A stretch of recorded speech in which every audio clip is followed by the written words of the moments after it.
James Watson spent most of his life fixing things for other people.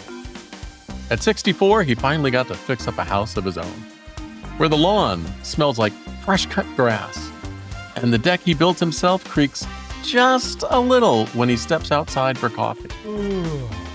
And he did it in a way I didn't even know was possible. A real home in Southeast Raleigh, North Carolina, with an $850 mortgage payment. Whoa! And here's the thing. A long time ago, I used to be a real estate developer. I thought I knew every trick in the book. Well, apparently not. Let me tell you how James did it. Good morning, I'm Steve, coming to you from beautiful Wake Forest, North Carolina, where I dig into stories that matter but somehow just don't make it to your newsfeed. Today, I'm going to show you exactly how James bought his first home at 64 years young, with that $850 mortgage payment. And then I'm going to tell you about the unexpected history behind this amazing housing solution. And it turns out, this clever housing solution wasn't dreamed up in a think tank or at a big real estate firm. It came from people who knew what it meant to be pushed off the land and decided to change the game. Oh, and stick around. As always, I've got a dad joke so wonderfully terrible that it might actually make you groan out loud. You've been warned. James Watson is an Army veteran who worked maintenance his whole life, lived in public housing at Walnut Terrace for years, and last year he became a first-time homeowner. His house is a 3-bedroom ranch in Southeast Raleigh, North Carolina. Got a fenced backyard, granite countertops, everything is Whirlpool, refrigerator, stove, dishwasher, and a deck he built himself because that's what James does. He's a maintenance supervisor, and apparently when you finally get your own place, you immediately start improving it. Here's the part that got me. James bought this house for $199,000. No way. In this market, that's a steal. But not because it's falling apart or in a questionable neighborhood, but because he only bought the house. Huh? The land? Well, the land stays with the nonprofit Raleigh Area Land Trust, which is exactly what makes this work. Here's how it works, and it's so sensible it almost feels illegal. The trust buys land and keeps it forever. Then they sell you just the structure. James' monthly payment is $850, very affordable.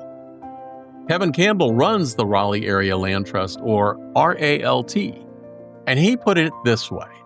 RALT focuses on making homes affordable for those with a limited ability to compete in the conventional housing market. The Community Land Trust model, or CLT for short, keeps homes permanently affordable by separating ownership of the land from the structure itself. When James eventually sells, the next buyer gets the same deal. James calls it his forever home. James got married this spring at 64 in a house where he cuts his neighbor's lawn every time he cuts his own. It's like a team thing, he said. We do it together. He told the folks at RALT, I never thought I'd own a home, not at my age. And then he laughed, yeah, but now I gotta mow a lawn. Kevin said something else that resonated. People ask him 2 main questions. Can I afford the monthly payment? Sir, yes, sir. And can I leave this to my kids? He said for many folks coming to RALT, that second question represents something that might never have existed in their family before. They may be the first ones exploring homeownership at all. With the Raleigh Area Land Trust, the answer is yes. You can leave the house to your children under the same terms. As Kevin put it, people are thinking about leaving their family in a better position than it was for them growing up. And they're seeing this as a way to do that. James got $80,000 in down payment assistance through a local program. His personal down payment, $1,200, leaving him with a mortgage of $117,800. And like any home purchase, home buyers typically need to cover closing costs, which vary. But here's the thing. The house and land together appraised at $255,000. The difference shows how the CLT model makes homeownership much more accessible. If you'd like to try and do the same thing that James did, look for a nonprofit land trust group in your area.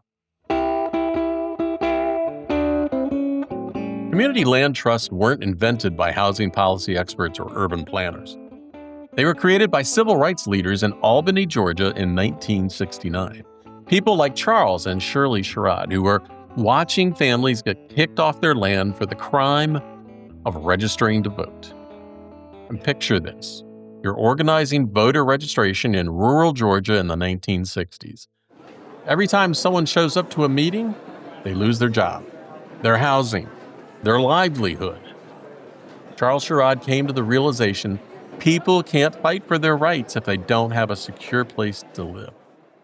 So in 1968, they studied community land models and created New Communities Incorporated. They bought 5,700 acres near Albany, Georgia, and they called it a nonprofit organization to hold land in perpetual trust for the permanent use of rural communities. At the time, it was the largest tract of land owned by African Americans in the United States. They grew peanuts, corn, soybeans. About 10 families had long-term renewable leases, and dozens more worked the land.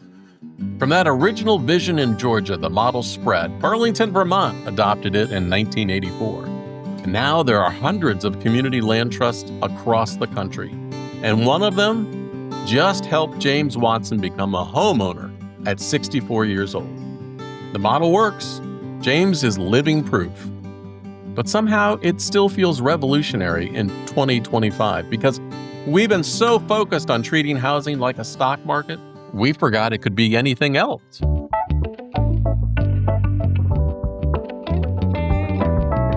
If any of this show feels like it's worth sharing, send it to someone who could use the hope. And if you come across stories like these in your own community, let me know. Visit tapyournews.com. Send me a message. Sometimes the best discoveries come from neighbors who know where to look. Oh, after all that talk about finding solid ground, let's coast for a second. I thought about going biking this weekend, but I didn't want to get too tired. Get it? Too tired? James bought the house, the land stayed with the community, and now the creak of that back deck, the one he built himself, is the sound of permanence in a world that rarely offers it. Sometimes ownership isn't about taking, it's about leaving something for the next person to stand on too. Thanks for letting me share this with you today. It meant a lot. Take care of yourself. I'll catch you tomorrow. Stay awesome. See ya.